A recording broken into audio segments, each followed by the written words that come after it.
बच्चों, कोरोना जैसे वैश्विक महामारी के चलते विद्यालय में पठन पाठन नहीं हो पा रहा है। शासन के दिशा निर्देशानुसार आपको वर्चुअल व्हाट्सएप ग्रुप के माध्यम से ज्ञान दिया जा रहा है। इस कड़ी में आज हम आपको समाजशास्त्र के अंतर्गत अध्याय 6 सांस्कृतिक विविधता की विभिन्न प्रकार की चुनौतियों के संबंध में जानकारी देने का क्रम प्रारंभ करेंगे। ये रेगुलर आपको हम 8 बजे से 8:30 बजे के बीच कुछ बता करके आपको अंत में अध्ययन सामग्री देंगे।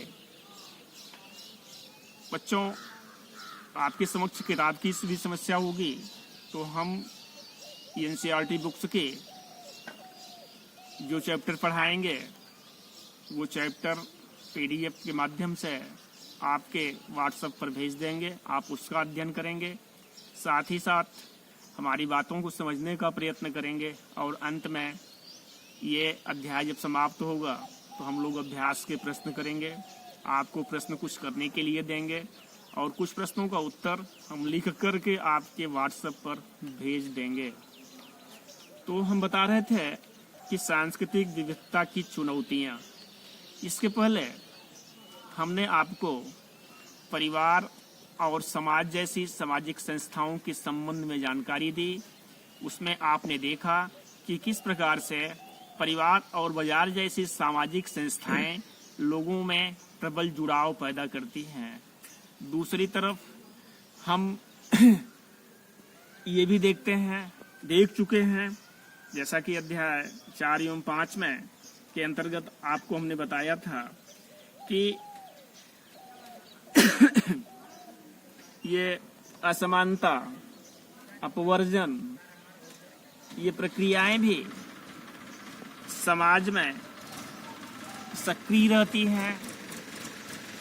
भारतीय संस्कृति के संबंध में आप ये जानकारी रखते हैं कि विविधतापूर्ण संस्कृति है। जिस भी दृष्टिकोण से आप देखते हैं, भाषा, खान पान, वेशभूषा, धर्म, संप्रदाय, रहन सहन का स्तर, पहनावा, हर जगह हमें विविधता दिखाई देती है।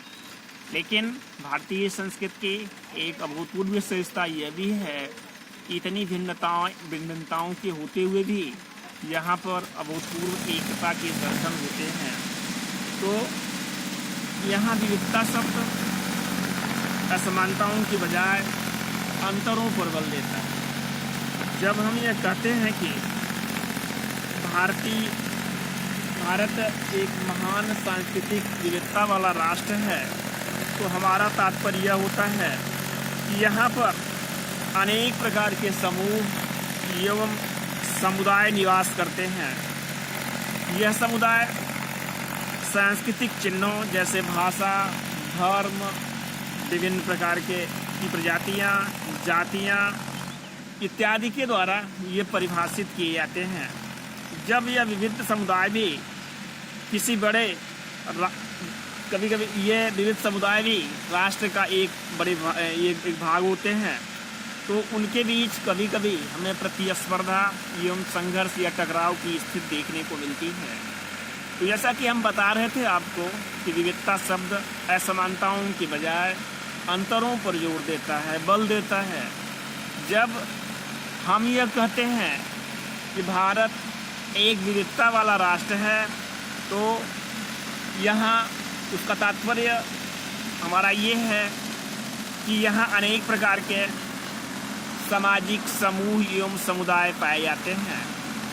भारत में सांस्कृतिक विविधता की झलक हमें यहाँ विभिन्न क्षेत्रों में, विभिन्न प्रदेशों में भाषा, रहन सहन, खान पान, वेशभूषा, प्रथा, परंपरा, जनरी, लोकगाथा, लोकगीत, विवाह प्रणाली, जीवन संस्कार, कला, संगीत, नृत्य इत्यादि के रूप में हमें रोचक व अत्यंत आकर्षक अंतर देखने को मिलते हैं।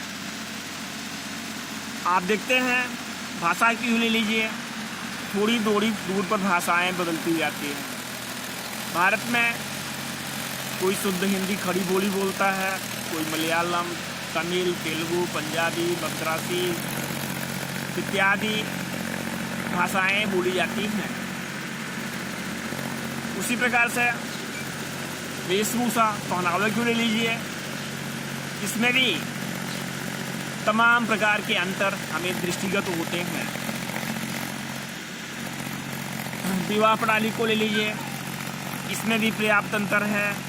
तो इस रूप में भारत की सांस्कृतिक स्थिति जो है वह अपने में विविधता को समाहित किए हुए है। सांस्कृतिक विविधता से हमारे समक्ष कभी कभी कुछ समस्याएं भी पैदा होती हैं, जैसे संप्रदायवाद, जातिवाद, क्षेत्रवाद, भाषावाद। सांस्कृतिक विविधता के कारण समाज में ये सब पनपते हैं। एक समुदाय दूसरे समुदाय को नीचा दिखाने का प्रयत्न करता है। कभी कभी समुदायों के बीच नदी के जल के बंटवारे को लेकर के, सरकारी नौकरी प्राप्त करने के संबंध में, आरक्षण के संबंध में, या सरकार के द्वारा जो अनुदान आवंटित किए जाते हैं उसको बंटवारे के लेकर के खींचातानी शुरू हो जाती है। जैसे इस समय आप देखिए वैश्विक महामारी चल रही है, भारत में ही नहीं पूरे विश्व में ये महामारी चल रही है। अभी कल हम न्यूज़ सुन रहे थे तो उसमें पश्चिमी बंगाल की मुख्यमंत्री ममता बनर्जी ने कहा कि जो पैकेज घोषित किया गया है उसका मात्र 0.5% पश्चिमी बंगाल को मिला। आप न्यूज़ चैनलों पर देखते होंगे, कभी हरियाणा के द्वारा, कभी दिल्ली के द्वारा, कभी महाराष्ट्र सरकार के द्वारा केंद्रीय सहायता की अधिक से अधिक मांग की जाती है। तो कभी कभी इसमें विभिन्न प्रांतों की सरकारें उलझने का प्रयत्न करती हैं। ठीक उसी प्रकार से जाति आधार पर लोग संगठित होते हैं। जाति, धर्म, संप्रदाय, क्षेत्रवाद ऐसी भावनाएं हैं जो एक तरफ तो लोगों में जुड़ाव पैदा करती हैं, दूसरी तरफ कभी कभी इनका विभत्स घृणात्मक रूप होता है। और जब घृणात्मक रूप होता है ये विघटनकारी प्रवृत्तियों के रूप में समाज में उपस्थित होती हैं। अब समुदाय के संबंध में कक्षा 11 में आपने पढ़ा कि एक निश्चित भौगोलिक क्षेत्र में निवास करने वाले व्यक्ति जो होते हैं वो एक समुदाय के अंतर्गत आते हैं। समुदाय का अपना एक निश्चित नाम होता है, उससे जुड़ी हुई लोक कथाएं होती हैं। समुदाय के प्रति लोगों की अपनी स्वामी भक्ति होती है। एक प्रकार से आप कह सकते हैं कि समुदाय में वी फीलिंग की भावना पाई जाती है, हम की भावना पाई जाती है। जैसे लोग कहते हैं कि ये मेरा गांव है, ये मेरा राज्य है, ये मेरी तहसील है, ये मेरा देश है, हम भारत के निवासी हैं। इसका मतलब सामुदायिकता, वी फीलिंग होती है, हम की भावना पाई जाती है। सामुदायिक पहचान व्यक्ति को एक प्रकार से समाज में एक परिस्थिति प्रदान करती है। समुदाय एक प्रकार से प्रदत्त परिस्थिति है।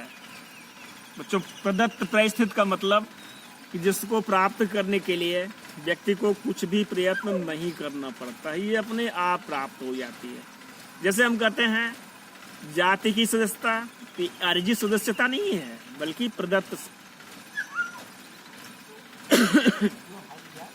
परिस्थिति है। प्रदत्त मतलब जो अपने आप प्राप्त हो जाती है। किसी समुदाय में जन्म लेने के लिए किसी जाति में जन्म लेने के लिए व्यक्ति को अपनी तरफ से कुछ नहीं करना पड़ता है। जैसे एक डॉक्टर होता है, उसको डिग्री प्राप्त करने के लिए, ज्ञान प्राप्त करने के लिए परिश्रम करता है, वो उसकी अर्जित परिस्थिति होती है। प्रदत्त परिस्थिति मतलब जो अपने आप प्राप्त हो जाती है। कोई ब्राह्मण है तो ब्राह्मण के यहाँ पैदा होने के लिए उसने कोई कर्म नहीं किया है, कोई प्रयत्न नहीं किया है, बल्कि उसको अपने आप मिल गया है, जो स्वतः समाज में व्यक्ति को मिल जाती है। ऐसी परिस्थिति को प्रदत्त परिस्थिति कहा जाता है। उसी प्रकार से समुदाय में भी जो जिस समुदाय में कुछ समुदाय अच्छे होते हैं, यद्यपि अच्छे और बुरे होते हैं, लेकिन प्रत्येक समुदाय का व्यक्ति, उसके दिमाग में हमेशा ये बात रहती है कि उसका समुदाय दूसरे के समुदाय से अच्छा है, उसका धर्म दूसरे धर्मों से अच्छा है। तमाम प्रकार की धारणाएं समुदाय के अंतर्गत आती हैं। तो सामुदायिक पहचान का महत्व क्या होता है? समुदाय हमें भाषा और सांस्कृतिक मूल्य प्रदान करता है। अक्सर ये देखा जाता है कि बच्चे जब जन्म लेते हैं तो वंशानुक्रमण के रूप में माता पिता से शारीरिक गुण एवं विशेषताएं लेकर के पैदा होते हैं, संस्कृति लेकर नहीं पैदा होते। संस्कृति तो वो समाज में रह करके सीखता है, समाज में ही उसका समाजीकरण होता है। उसके आसपास जैसे लोग रहते हैं, जिस प्रकार के लोग रहते हैं, उसकी धारणाएं भी धीरे धीरे समाज में उसी प्रकार से बनती है। तो समुदाय हमें भाषा और सांस्कृतिक मूल्य प्रदान करता है। किस प्रकार से का रहन सहन का स्तर है, कैसे विचार हैं, या धर्म किस प्रकार का है, समुदाय के लोग की सोच क्या है, उसी के अनुरूप व्यक्ति की सोच परिणित हो जाती है, बदल जाती है। जिस समुदाय में रहता है उसी समुदाय की भाषा, रहन सहन का स्तर, वेशभूषा इत्यादि अपनाता है और वही उसके लिए महत्वपूर्ण होता है। तो समुदाय एक प्रकार से हमें भाषा और सांस्कृतिक मूल्य प्रदान करता है, जिसके माध्यम से हम पूरे देश को ही नहीं बल्कि पूरे विश्व को समझते हैं। यह हमारी स्वयं की पहचान को भी समुदाय सहारा देता है। दूसरी चीज़ कि समुदाय पहचान जो है वह जन्म तथा अपने पर आधारित होती है। हम क्या हैं यह इस बात का द्योतक होता है। अक्सर ये देखा जाता है समाज में जो विविध प्रकार के समुदाय होते हैं उसमें निवास करने वाले व्यक्ति अपने समुदाय को ऊंचा प्रदर्शित करने का प्रयत्न करते हैं। समुदाय में व्यक्ति की स्थिति क्या है, वह उस समुदाय की पूरे परिवेश पर आधारित होती है। एक प्रकार से तीसरी चीज कि व्यक्ति अपने समुदाय से हम भावनात्मक रूप से जुड़े हुए होते हैं। सामुदायिक संबंध के अंतर्गत परिवार, नातेदारी, जाति, भाषा, क्षेत्र या धर्म के बढ़ते हुए और परस्पर व्यापी दायरे ही हमारी दुनिया को सार्थकता प्रदान करते हैं और एक प्रकार से हमें पहचान प्रदान करते हैं कि हम कौन हैं।